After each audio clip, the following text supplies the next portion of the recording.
Shalom, selamat datang kembali di Ibadah Radiance Community Online Service. Gimana nih kabar teman-teman semua?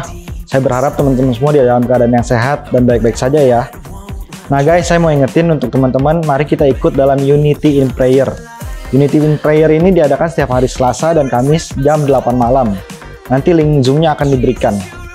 Oke teman-teman, minggu ini minggu kedua di bulan Oktober. Mari kita siapkan roti dan anggur, kita akan melakukan perjamuan kudus. Jika teman-teman yang nggak punya roti, bisa diganti biskuit atau crackers. Sedangkan anggur bisa diganti dengan sirup. Oke teman-teman, mari kita siapkan hati kita siapkan pikiran kita mau memuji dan menyembah Tuhan. Shalom saudara, Tuhan Yesus dalam amanat agung meminta kita untuk memuridkan dan kita sendiri harus menjadi seorang murid. Namun banyak orang yang menganggap menjadi seorang murid itu susah dan tidak menyenangkan. Padahal, sesungguhnya hal itu justru sangat berguna bagi kehidupan kita. Oleh karena itu, edisi Voice of Pentecost kali ini kita akan membahas jati diri seorang murid. Dalam bahasa aslinya, murid berarti seseorang yang belajar. Dalam Alkitab, memuridkan adalah cara untuk memperluas kerajaan Allah. Inilah yang Tuhan Yesus lakukan selama pelayanannya di bumi ini. Ia mengajar dan melatih murid-muridnya untuk pada akhirnya diutus menjadi saksi.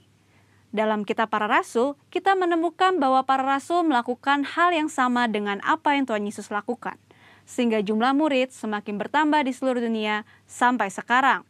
Tentunya, hal ini tidak berarti semua orang percaya harus menjadi guru atau pengkhotbah. Namun sebagai murid, kita harus menjadi saksi melalui seluruh aspek kehidupan kita.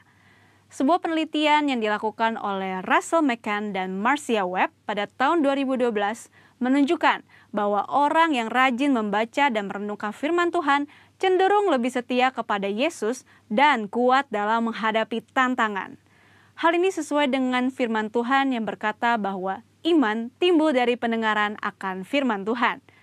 Itulah sebabnya kita harus lebih banyak membaca dan merenungkan firman Tuhan, agar pola pikir dan iman kita lebih kuat dalam menghadapi tantangan dan pergumulan hidup kita.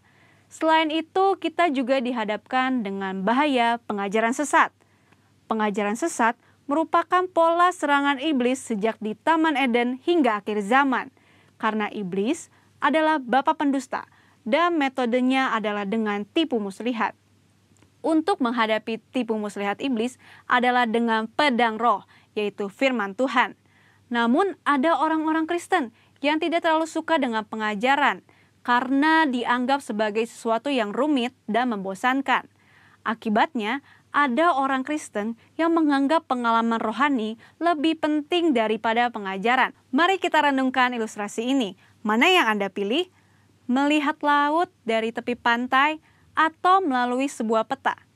Berada di tepi pantai dan melihat laut secara langsung tentu memiliki kesan yang menyenangkan dibandingkan saat kita melihatnya melalui sebuah kertas yang terasa membosankan. Pengalaman rohani sama seperti melihat laut secara langsung dari tepi pantai, pasti lebih menyenangkan. Namun dengan menggunakan peta, kita dapat menyeberangi lautan dan peta dibuat berdasarkan pengalaman banyak orang. Pengajaran sama seperti peta, sepertinya membosankan, tetapi pengajaran disusun oleh orang-orang yang sudah mengalami banyak pengalaman rohani, dan pengajaran memberikan perspektif yang lebih luas dibandingkan pengalaman rohani kita secara pribadi. Jadi, pengalaman rohani dan pengajaran sama pentingnya. Asumsi lainnya adalah menganggap pengajaran sebagai sumber perpecahan gereja.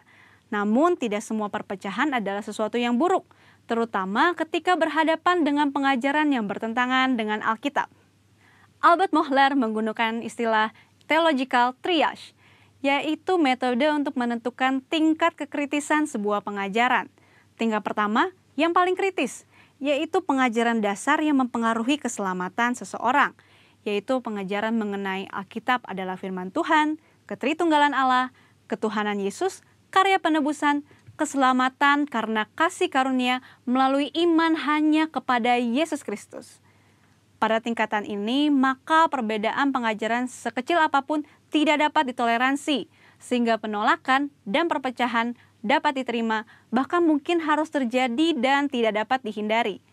Tingkat kedua adalah pengajaran yang tidak mempengaruhi keselamatan, namun berpotensi memisahkan gereja. Contohnya, pengajaran mengenai kepastian keselamatan, metode baptisan air, serta baptisan dan karunia Roh Kudus. Mungkin saja kita memiliki doktrin yang berbeda dengan gereja non-Pentakosta, namun kita tidak dapat mengatakan bahwa mereka tidak diselamatkan selama mereka percaya kepada Yesus Kristus sebagai Tuhan dan Juru Selamat. Tingkat ketiga, pengajaran yang berbeda namun tidak esensial untuk memisahkan gereja, seperti pengajaran mengenai urutan peristiwa Second Coming dan akhir zaman. Tanpa mengenali tingkat kekritisan pengajaran ini, maka kemungkinannya perbedaan pengajaran sekecil apapun dapat mengakibatkan perpecahan. Di sisi lain, terjadi kompromi yang berbahaya ketika pengajaran yang bertolak belakang diterima di dalam gereja. Lalu, apa langkah praktis yang harus kita lakukan untuk menjadi seorang murid yang sejati? Mulailah dengan membaca Alkitab setiap hari, mendengarkan khotbah dan pengajaran yang sehat dari gereja, serta mengikuti kelas-kelas pengajaran KOM di gereja kita. Ingat, seorang murid itu belajar. Belajar adalah sebuah usaha yang memerlukan ketekunan. Tuhan menegur bahkan mengutuk orang yang malas, baik yang malas bekerja maupun yang malas belajar. Marilah kita bertekun dalam pengajaran, dan Tuhan berjanji akan mempertajam telinga kita sebagai seorang murid. Maranatha, Tuhan Yesus memberkati.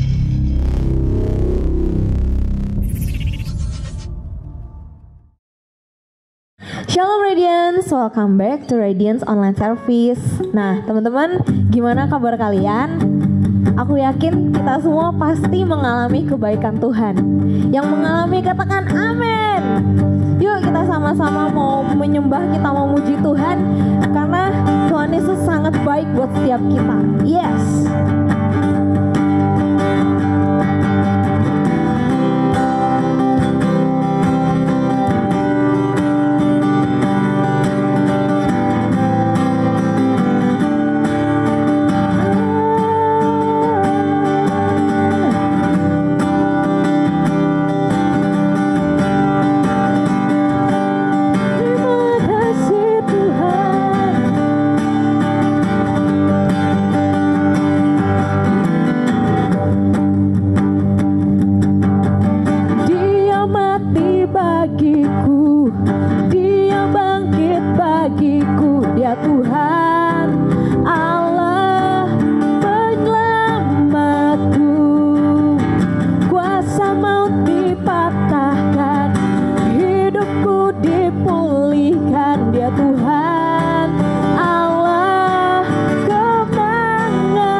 siapin hati kita mau bawa korban syukur kita.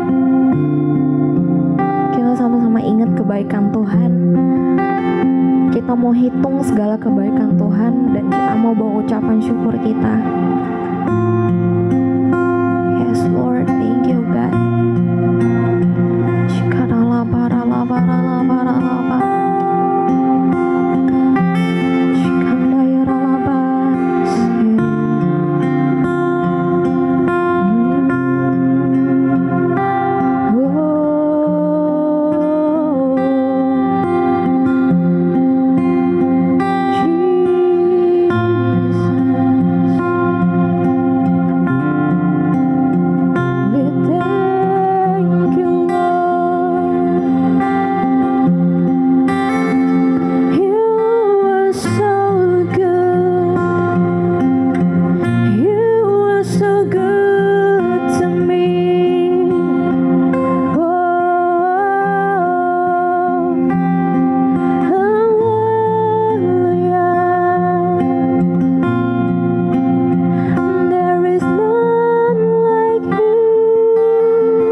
Saja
penyembahanku,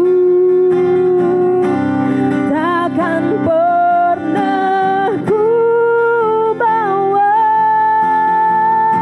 selain yang terbaik, yang harum dan sejati di hadapan tatamu.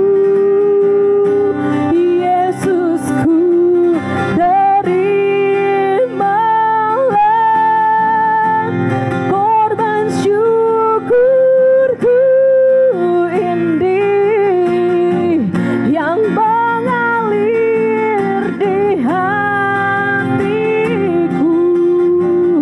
sebagai penyembahanku.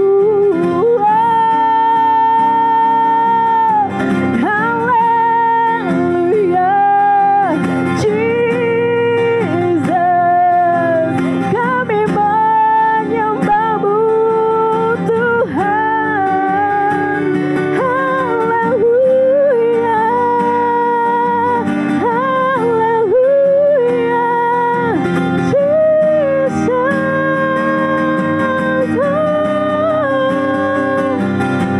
We worship you, Lord. We honor you, God. Kau yang layak disembah, Kau yang layak ditinggikan, Yesus Tuhan. Oh, Jesus. Haleluya.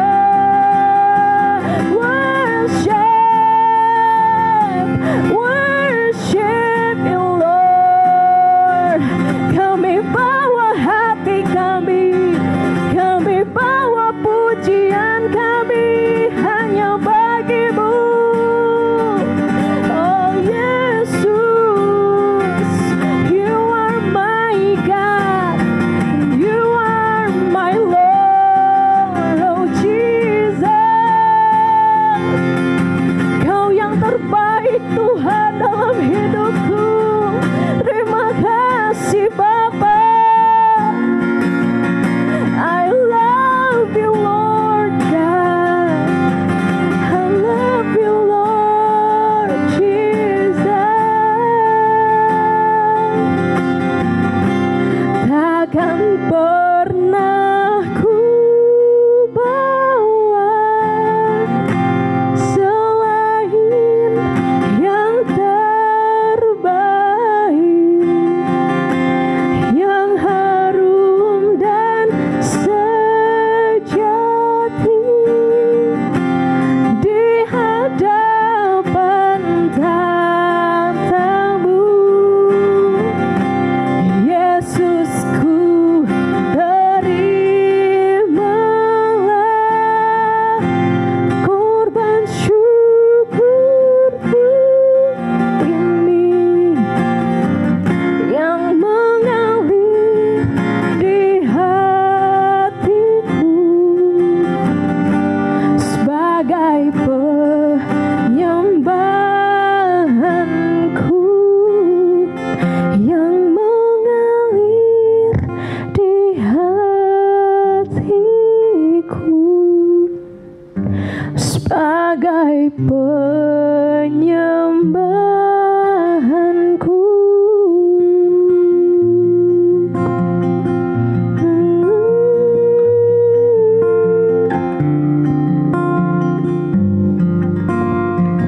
Oh Jesus, Shikalawaralawa.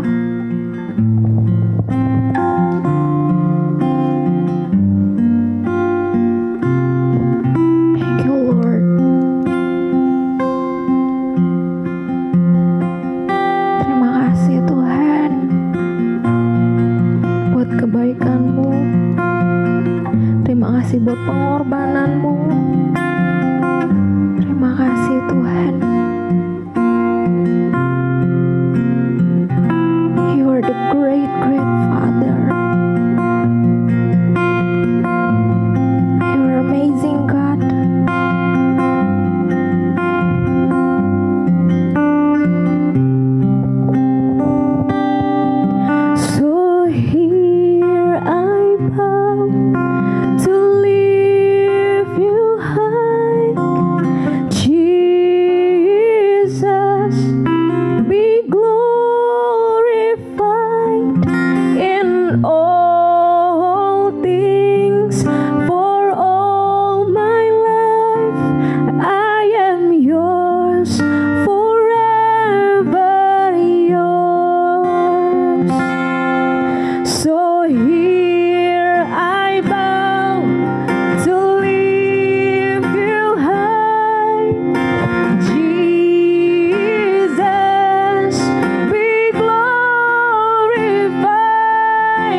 kebaikan-Mu, buat kemuliaan-Mu dalam hidup kami Tuhan. Biar ya Tuhan seluruh hidup kami persembahkan untuk kemuliaan bagi nama-Mu ya Tuhan. Terima kasih ya Bapa. Sekarang kami mau mendengarkan firman-Mu. Kau yang berkati kami semua Tuhan, kami yang mendengarkan. Biar Kau yang berikan hikmat, berikan kemampuan buat kami mengerti ya Tuhan. Biar firman itu boleh bertumbuh dan berbuah dalam setiap kami semua ya Tuhan yang mendengarkan dan menonton ibadah online pada siang hari ini ya Bapa. Terima kasih ya Tuhan. Hanya dalam nama Tuhan Yesus kami sudah berdoa dan mengucap syukur. Haleluya. Amin.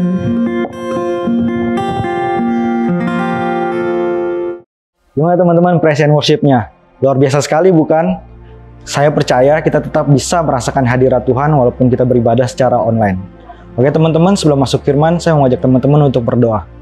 Bapa di dalam nama Tuhan Yesus Kristus, terima kasih ya Tuhan untuk segala kebaikan-Mu, segala berkat-Mu Tuhan, segala kasih setia-Mu, perlindungan-Mu yang sungguh nyata luar biasa ya Tuhan. Bapa, kami mau berdoa untuk bangsa kami Tuhan Indonesia Bapa, agar Indonesia ini segera dipulihkan Tuhan. Dan juga kami mau berdoa untuk pandemi COVID-19 ini ya Bapak, agar pandemi COVID-19 ini di Indonesia segera berakhir Tuhan, agar Indonesia bisa segera bangkit ya Bapak, bahkan jauh lebih baik dari sebelumnya ya Tuhan Yesus. Bapak, kami juga mau berdoa untuk para pemimpin kami ya Tuhan, Om Hadi, Tante Sian, Koyapto, Cimel ya Bapak, pimpin Tuhan dimanapun mereka berada ya Bapak, apa yang mereka perbuat Tuhan Kau boleh buat berhasil ya Bapak, karena kami percaya Tuhan semua itu kemuliaan nama-Mu ya Bapak. Terima kasih Tuhan Yesus Kristus, haleluya, amin. Oke teman-teman, mari kita siapkan hati kita lagi. Kita mau mendengarkan firman Tuhan. Selamat beribadah, Tuhan Yesus memberkati. Oke, Shalom Radiance. Kita ketemu lagi di ibadah online kita di minggu kedua bulan Oktober 2020. Nah, sebelum kita masuk dalam firman Tuhan, sebelum kita membelajar firman Tuhan, kita mau siapkan hati kita mau perjamuan kudus yuk. Teman-teman, bagi teman-teman yang perjamuan kudus, kalau tidak memiliki roti perjamuan, teman-teman bisa menggunakan biskuit atau roti makan lainnya. Juga buat anggur, kalau teman-teman juga tidak ada, teman-teman bisa menggunakan untuk pakai sirup atau teh. Yang terpenting dalam perjamuan ini adalah sikap hati kita, walaupun ini adalah ibadah online, dan saya tetap percaya dan meyakini kuasa yang ada dalam perjamuan kudus. Bahwa kita sungguh-sungguh masuk dalam perjamuan kudus dengan hati yang benar, dengan hati yang tulus, dengan hati yang terus untuk mengasihi Tuhan kita Yesus Kristus. Oleh sebab itu saya mengajak teman-teman semua untuk siapkan hati, siapkan pikiran. Kalau ada ganjelan, kalau ada hal-hal yang gak enak, teman-teman langsung minta ampun sama Tuhan, karena kita mau masuk dalam perjamuan Tuhan ini dengan cara sikap hati yang benar. Amin. Yuk kita mau berdoa yuk. Bapa, kami bersyukur buat kesempatan kali ini. Terima kasih buat ibadah online yang kami bisa jalankan, khususnya dalam Radiance Community, untuk setiap segala teman-teman hamba juga. Terima kasih buat penjagaan-Mu, terima kasih buat kasih setia-Mu, terima kasih buat pemeliharaan Tuhan.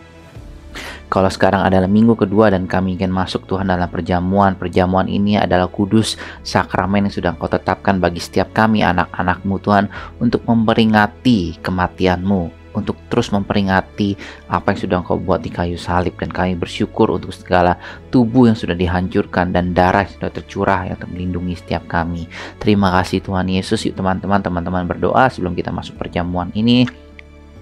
Teman-teman silakan berdoa bersama dengan Tuhan sendiri. Bangun hubunganmu dengan Tuhan saat ini dalam waktu-waktu seperti ini.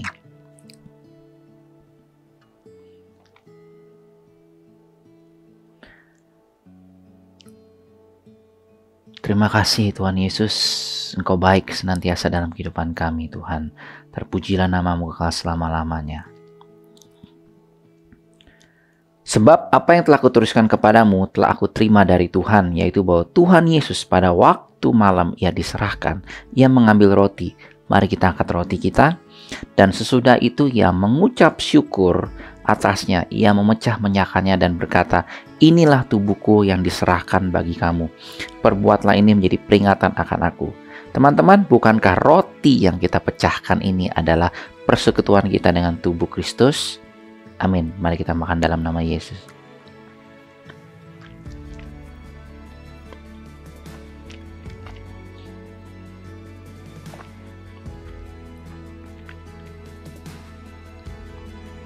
Demikian juga ia mengambil cawan sesudah makan. Mari kita ke cawan kita. Lalu berkata, cawan ini adalah perjanjian baru yang dimeteraikan oleh darahku. Perbuatlah ini setiap kali kamu meminumnya menjadi peringatan akan aku. Teman-teman, bukankah cawan pengucapan syukur ya? Atasnya kita ucapan syukur. Ada persekutuan kita dengan darah Kristus. Mari kita minum di dalam nama Yesus.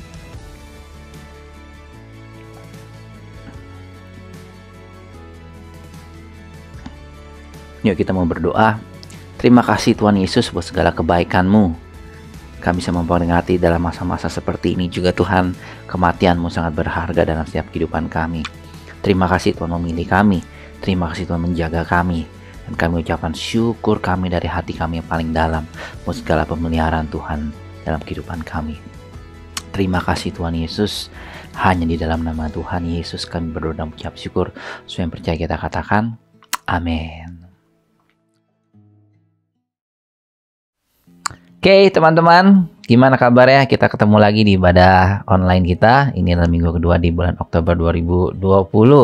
Nah, minggu kemarin, kalau teman-teman mengikuti, saya berbicara mengenai the journey, ya, perjalanan, khususnya perjalanan saya dengan Tuhan, bagaimana Tuhan menaruh benih ilahi dalam kehidupan saya, dari hal yang sangat mudah sekali, dari sepenggal lirik lagu, dan itu adalah benih yang masuk dalam kehidupan saya, dan benih itu semakin lagi untuk bertumbuh, dan Tuhan semakin tanamkan lagi dengan hal-hal yang luar biasa, dan Tuhan izinkan saya bertemu dengan orang-orang yang luar biasa juga yang membantu membentuk diri saya sehingga saya bisa ada di tempat ini sampai saat sekarang ini juga. Nah, saya percaya bahwa ini journey tidak cuma buat diri saya, tapi buat diri kalian juga semua. Every one of you, satu-satu dari diri kalian semua memiliki suatu perjalanan rohani bersama dengan Tuhan. Jangan sampai engkau menyepelekan, jangan sampai engkau berpikir bahwa ini bukan dari Tuhan. No, bahwa Tuhan pegang kontrol dalam kehidupan kamu.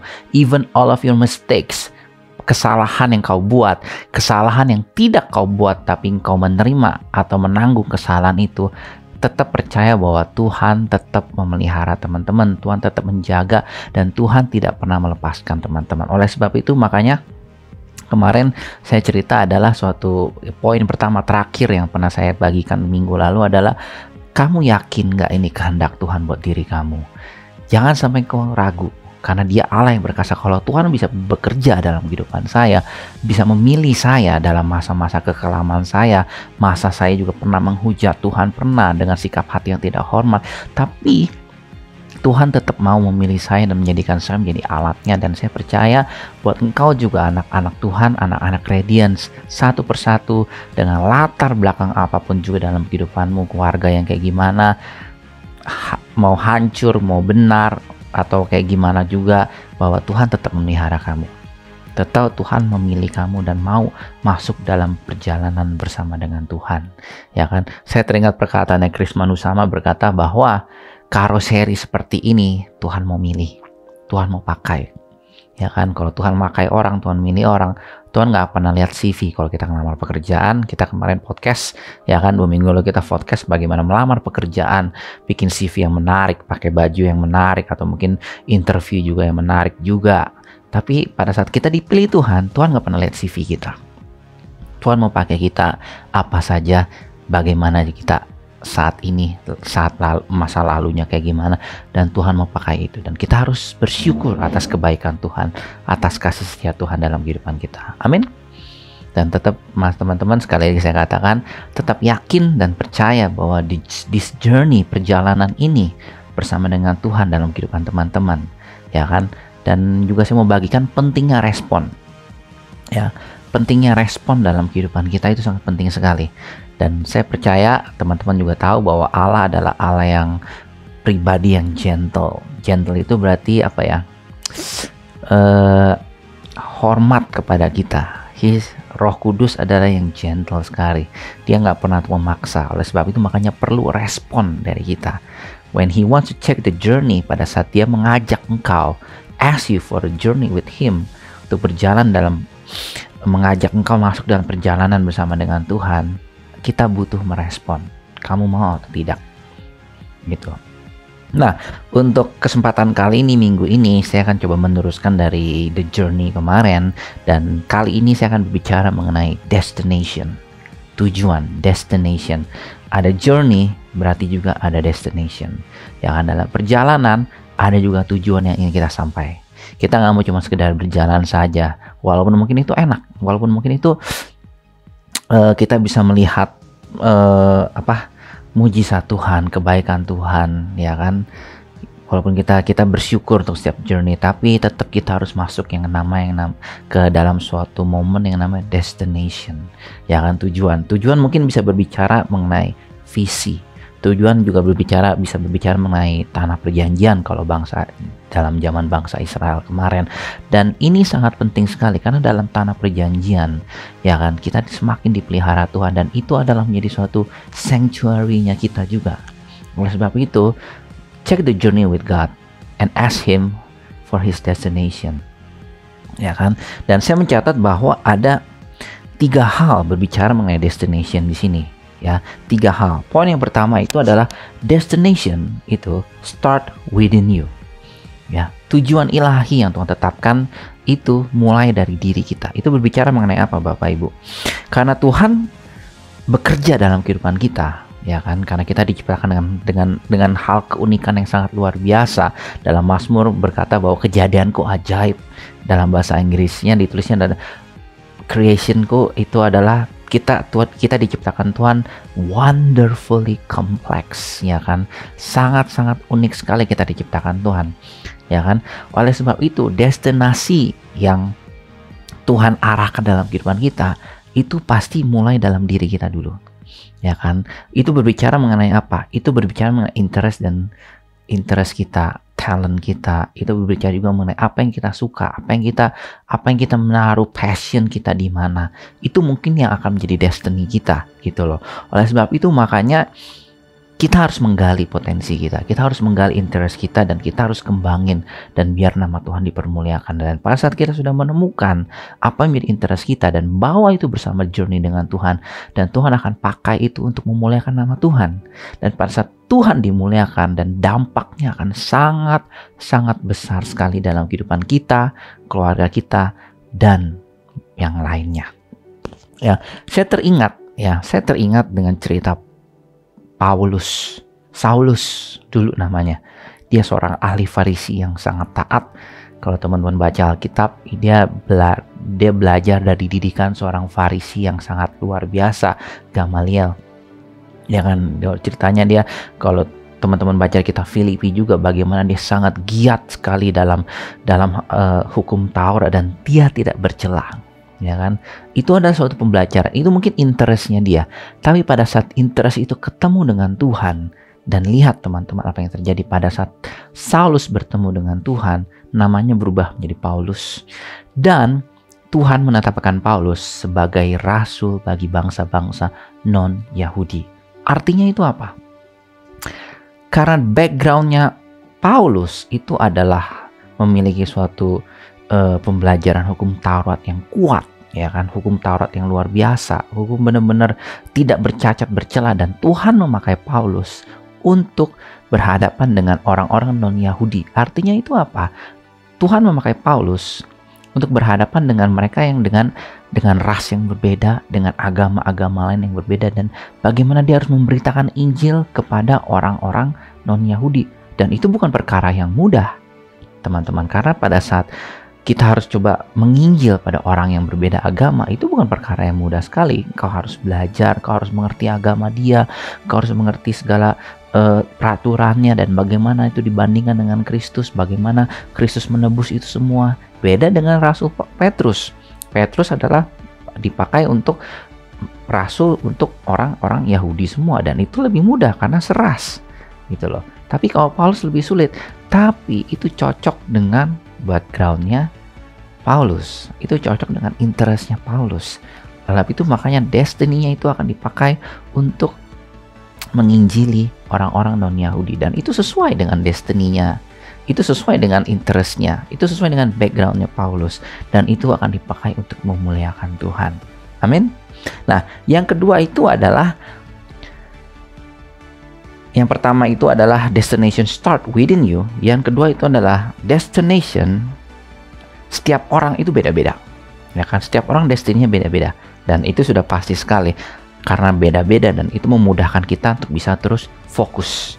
Itu akan membelajar kita untuk bisa kita tidak membandingkan diri dengan yang lain. Dan itu akan terus membuat kita untuk mengerti potensi dalam kehidupan kita sendiri. Bagaimana kita mau untuk berjalan sesuai dengan apa yang sudah Tuhan taruh dalam hati kita. Ya kan? Nah, teman-teman, firman Tuhan di 1 Korintus 9 ayat 26 berkata kayak gini. Paulus berkata seperti kayak gini, sebab itu aku tidak berlari tanpa tujuan. Dan aku bukan petinju yang sembarang memukul, tetapi aku melatih tubuhku dan menguasai seluruhnya. Ya kan? Nah, kenapa kita harus memiliki itu? Kita harus memiliki destination di sini. Dan itu berbeda-beda semua. Betul? Itu berbeda-beda semua destination itu. Makanya kita harus yakin, kita harus tahu. Dan benar-benar kita harus mengerti juga seperti halnya dengan Paulus. Saulus, seorang ahli yang sangat luar biasa. Saya tetap akan memakai contoh sebagai seorang Paulus. Dia sebagai ahli Farisi yang kuat. Dan tujuan itu berbeda dengan rasul-rasul yang lainnya. Mengerti? Jadi yang pertama itu adalah destination start within you. Dan yang kedua itu adalah destination itu berbeda dengan setiap orang. Tujuan pasti berbeda.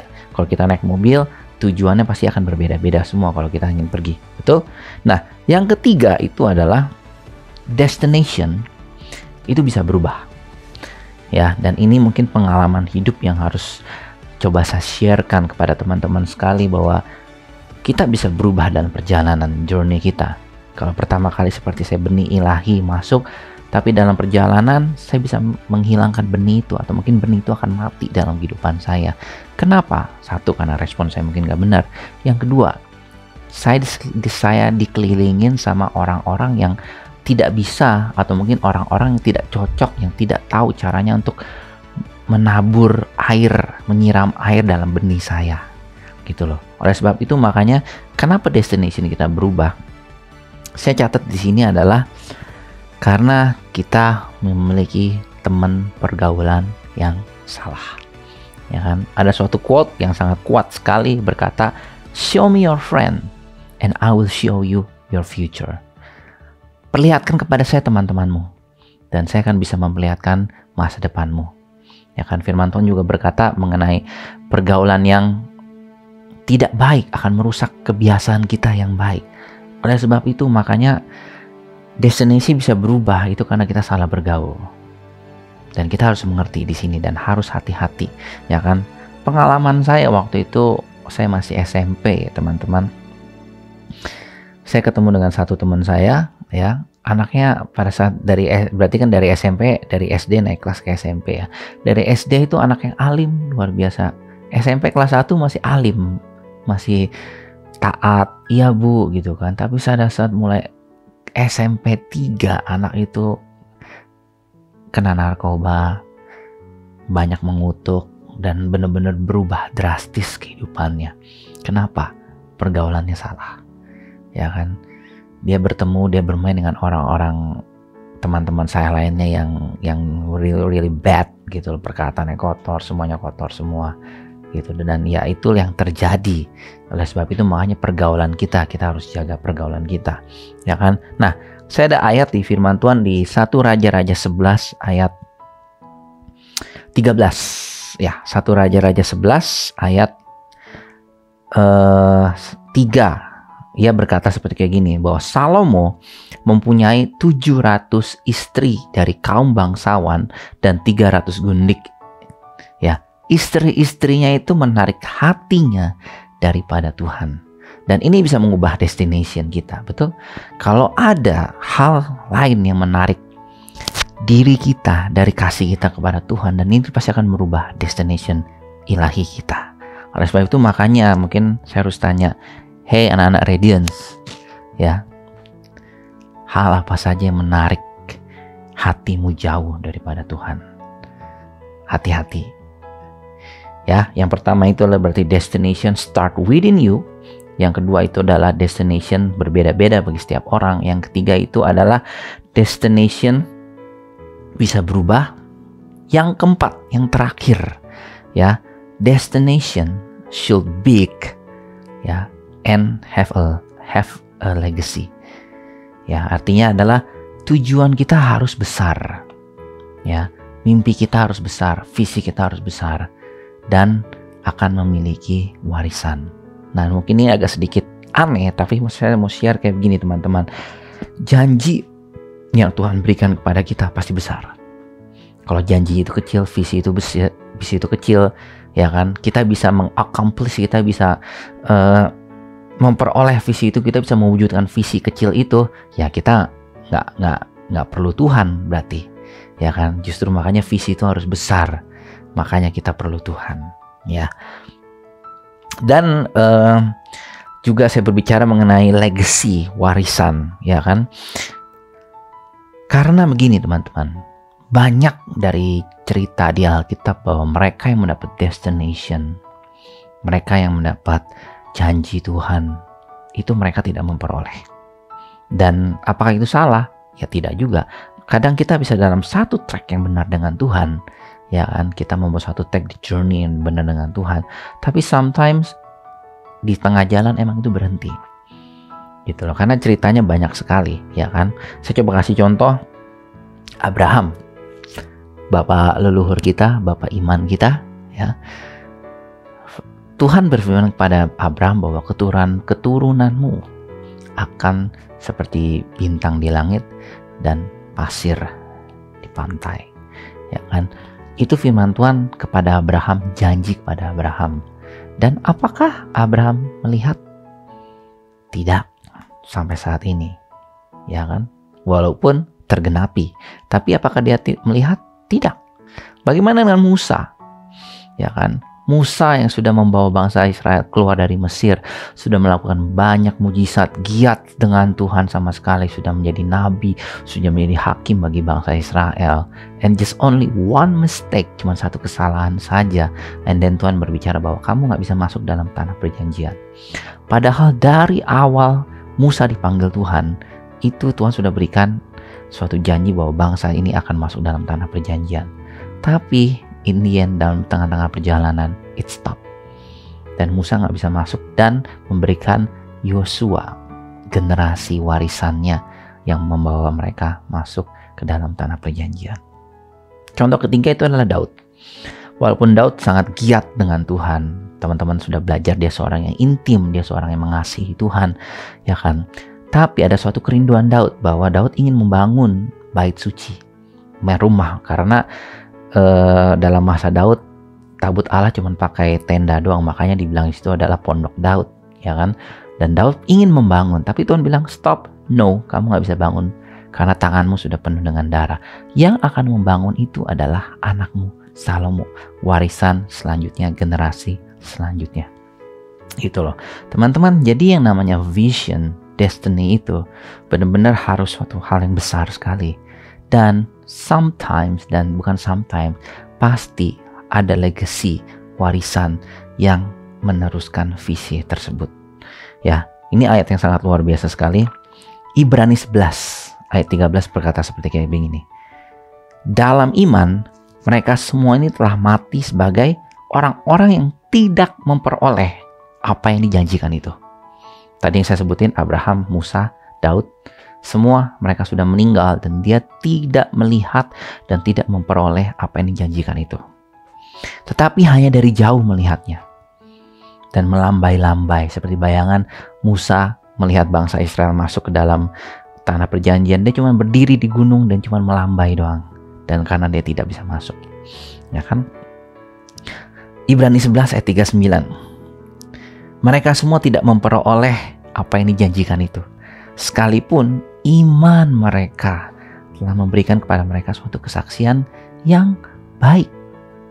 Ini adalah suatu jawaban yang luar biasa bahwa ya, mereka gak bisa masuk dalam tanah perjanjian, Musa tidak bisa memperoleh apa yang dijanjikan itu, tapi iman memberikan suatu kesaksian kepada mereka, dan mereka tidak menyesal di situ.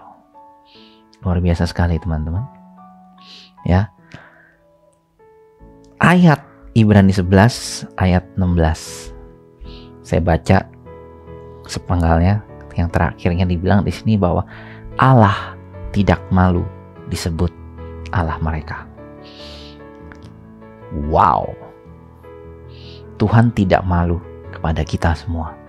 Karena kenapa? The journey with God, bersama dengan Tuhan, and then we will enter destination bersama dengan Tuhan.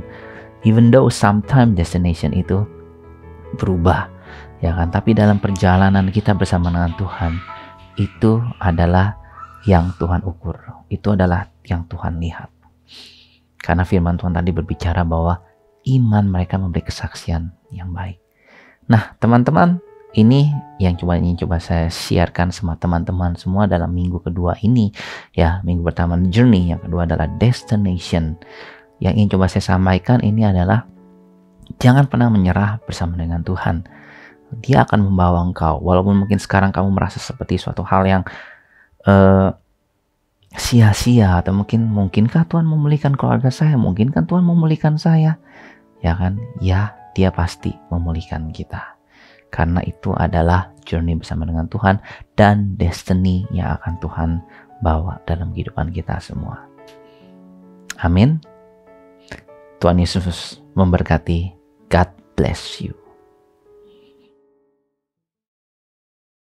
Gimana teman-teman firmannya?